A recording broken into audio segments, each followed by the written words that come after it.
All right, good afternoon. We're looking at our day 9 Google Slides here. First off, with the warm-up question, we want to try and figure out what all the forces are that are acting on the pencil. Now, there are two forces that are acting on the pencil. One is gravity pulling straight down, so you should have an arrow pointed straight down. And then straight up to counteract the force of gravity is what's called a normal force from the table. And so those two forces should be in opposite directions, but they should be equal length. And that just shows that overall there's a net zero force, or a total force of zero, acting on the pencil, which is why it just stays where it is. All right, first thing we're going to look at is the data discussion. This is in your packet, pages 8 and 9.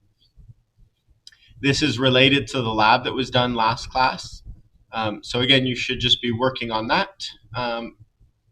Again, about 20 minutes. You shouldn't probably finish in that time, but you should get a pretty good way through that. And then we will have time again at the end to kind of continue on with that.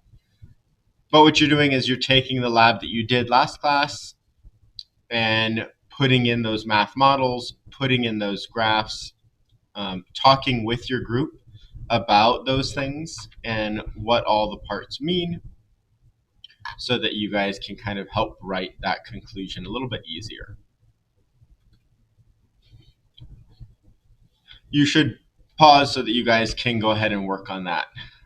Once you're done with that, or once you've had a bit of time working on that, come back to this video so that we can continue on. Next thing up is, again, just kind of talking through Newton's second law. And again, this is what that lab was about Newton's second law. And so the definition that we're going to be using is that the acceleration of an object is dependent on the mass and the total force acting on it. The example equation there is acceleration equals force divided by mass. So what we're looking at here is, again, trying to kind of make sense of this equation here. And so what I'm going to look at is this first picture in the middle, and that shows that the force is the same for both of them, that blue arrow. And what differs is the amount of mass. So in the top of that picture, there's just one object, and so it's got a decent acceleration. In the second picture, it's got two of those objects that are being forced to move. And so the acceleration is much smaller because it's acting on two of the objects. So if you increase the mass, the acceleration decreases. This is very similar to the shopping cart example that we talked about the other day. If you're pushing two shopping carts with equal force and one is fully loaded, that one's not going to accelerate as much as the one that's empty. The second part of that equation is if we're looking at the force. So this time we have two of the exact same objects, and one object we're pushing with a greater force. That object that has the greater force is going to have a greater acceleration. So those are the two parts of that equation. Now, this is the combined equation. What you should have found from the lab was two separate equations. One should have been acceleration equals c times the force, and the other one should have been acceleration equals c divided by the mass. In order to combine those two equations, all we need to do is just completely ignore the c's. And so we've got acceleration equals force and acceleration equals 1 over the mass. And then you stick them back together, and we get the equation acceleration equals force divided by mass. We can also double check this with our lab and see if it makes sense. Well, for our first equation, we had acceleration is c times mass, or c times force, and that c value is actually 1 over the mass. And if you look back at the data that you collected, it's true, right? 1 divided by the mass of 50 is going to equal 0.02. which is what most of you guys found for your C value.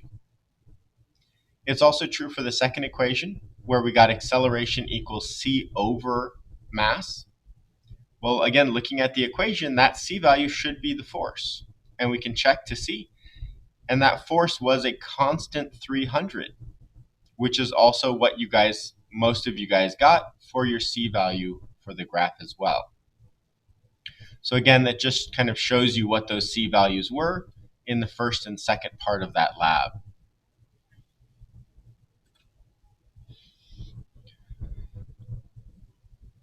Page 10 on our packet has some more questions to kind of work through, more of a table to work through. And so again, using that Newton's second law, where we have the acceleration equals the force divided by the mass, we can fill in the values of the things that we know and solve for the thing that we are looking for. So again, take some time to work through this and then come back to this video when you have finished.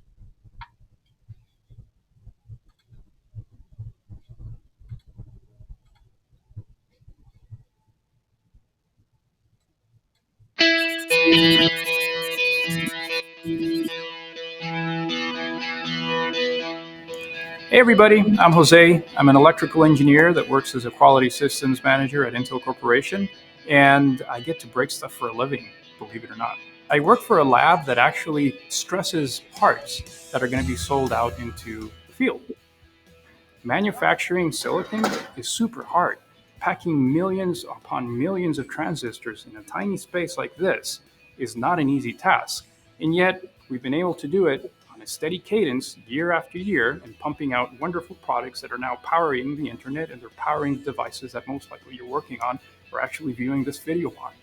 To give you some context of what we're doing here, when you manufacture a device, you have to think of it how it's going to be utilized out in the field and how it's going to get to your hands. They'll go on a plane, they'll go on a boat, they'll go on a truck. A lot of things can happen in that process. They can break, they can fall, they can be thrown on the back of a truck. So our devices have to be able to survive that stress of just getting into your hands. And once they're in your hands, you could easily drop a device, your little brother can push it off the table or whatnot. These are the kind of scenarios that we actually plan for and we actually have to account for in the process of generating our products. When you drop a device, you're dealing with mass, you're dealing with acceleration, you're dealing with force. All of those things are calculated, and we create models that our quality and reliability engineers use to verify that effectively the devices can survive those stresses. So remember, when your teacher's talking to you about force, mass, acceleration, those things apply in the real world. They're all around you. If you're moving in a car, if you're dropping your phone once again, even if you're walking and bumping into your buddy, physics is all around you. We breathe and we live physics, believe it or not. How do we solve complex problems at Intel? We need to work as a team. You can't solve an issue in an isolated world. In reality, everybody brings their experience and their knowledge to the table. That's exactly what we like about diversity. We use different backgrounds, different views, and different standards on how to solve an issue in order to solve very complex problems. So the methods that you're actually using right now in class is exactly what we do on a day-to-day basis. We create models, we create hypotheses, and then we test them. And inevitably, we're going to fail, but we learn from those failures, and then we adapt the model that we created to the new data that we have. So in essence, we're having fun every day. We're building things. We're actually creating things that didn't exist before based on the knowledge that other people are generating. So, we're knowledge creators ourselves, and we're generating new content, and we're generating new devices. So it can be anywhere from software to mechanical devices or electronic devices. So engineering is actually pretty cool. If you think about it, we're creating stuff that didn't exist before. All those bright ideas that you have right now, using the proper methods and using structured problem solving and using diversity and thought will allow you to take those bright ideas into actual products and actual solutions that can effectively change the world. That's how things generated from a concept to a light bulb, from a grain of silicon to an actual microprocessor. And again, we haven't solved everything. There are problems yet to be solved, things that we need to be discovered.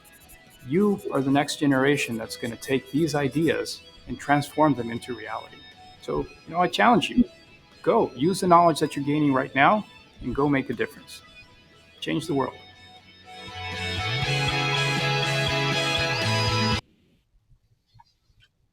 All right. Sorry if the volume was a little bit wonky on that one, but again, it's very nice that we have so many of these large companies fairly close by that we can kind of tap into for these different videos and resources. All right.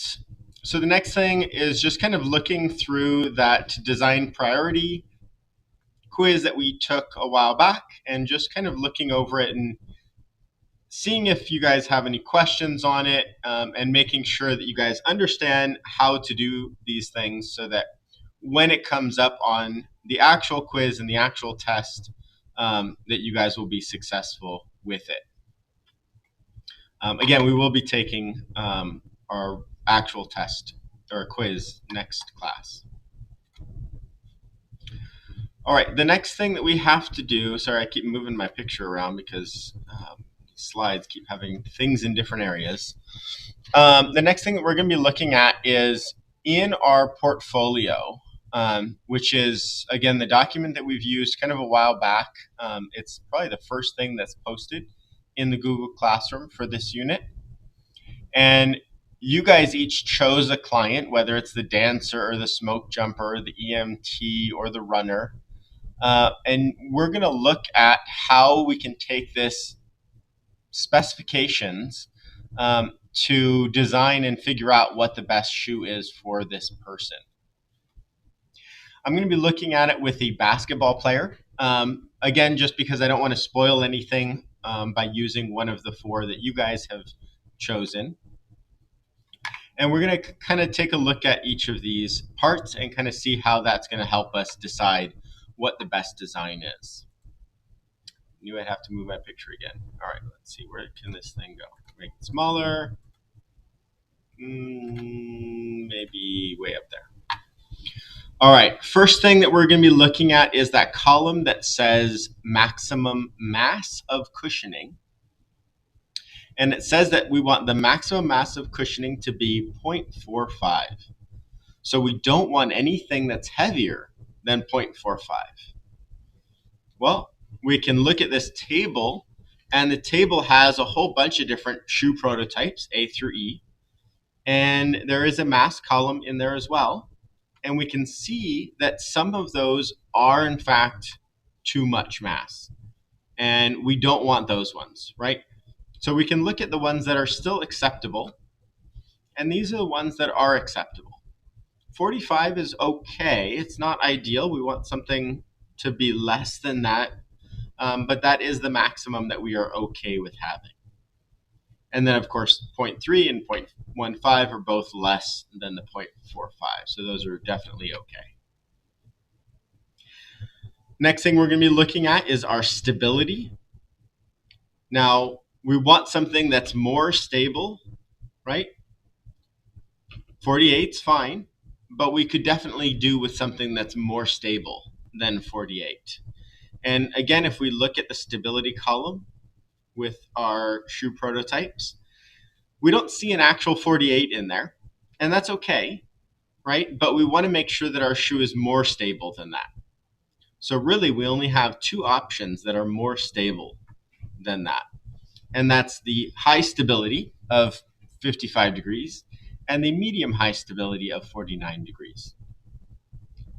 44 degrees obviously is not stable enough, and neither is 40 or 36.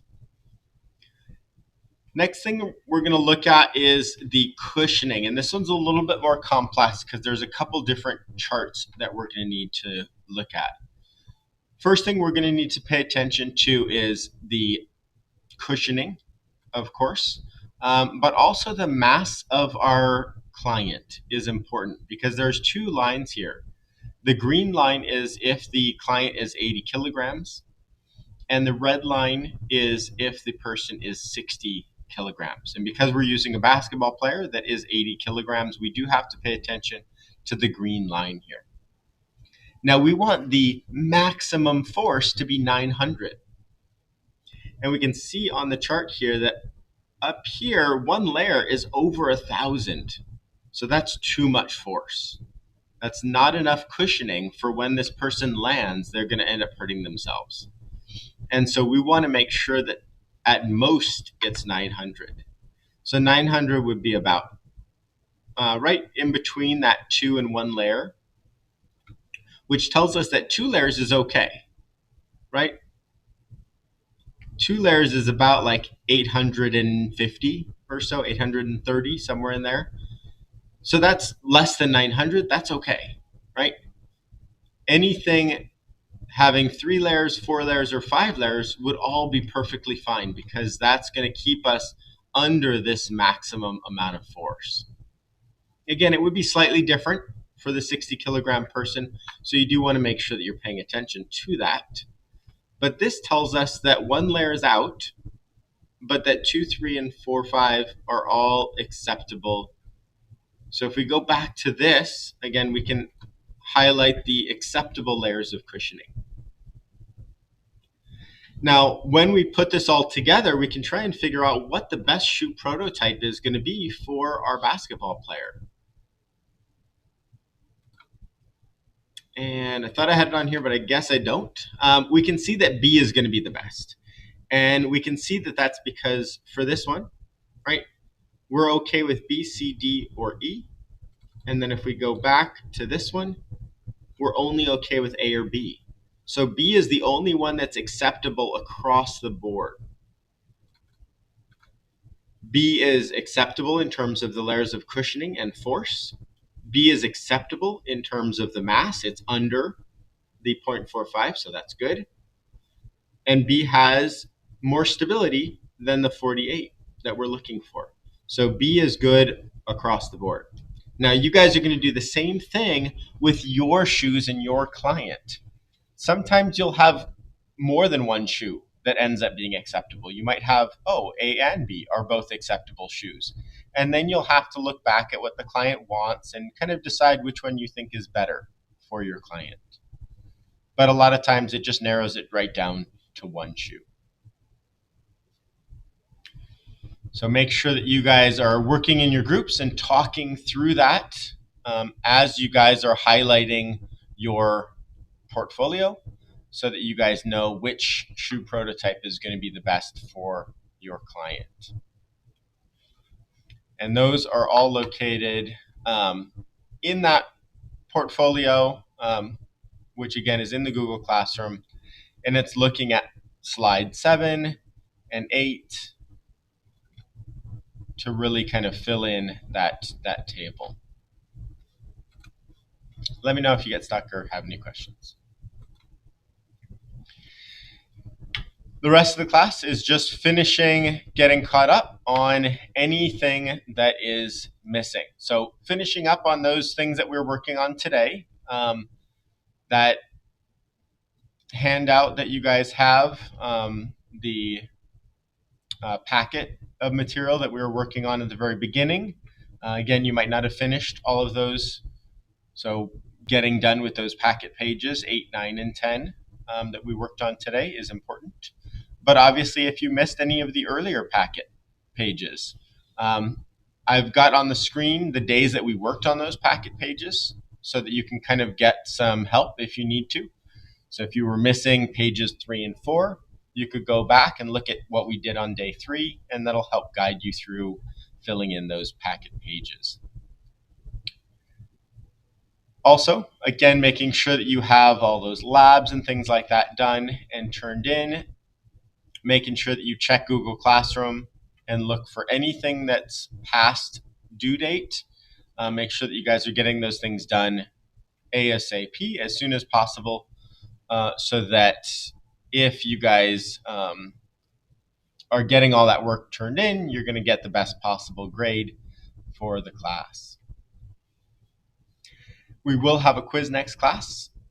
The quiz topics are going to be, again, the client needs and analysis that we were kind of talking through today, but also the tables, just like the one on page 10 of the packet that you worked on as well.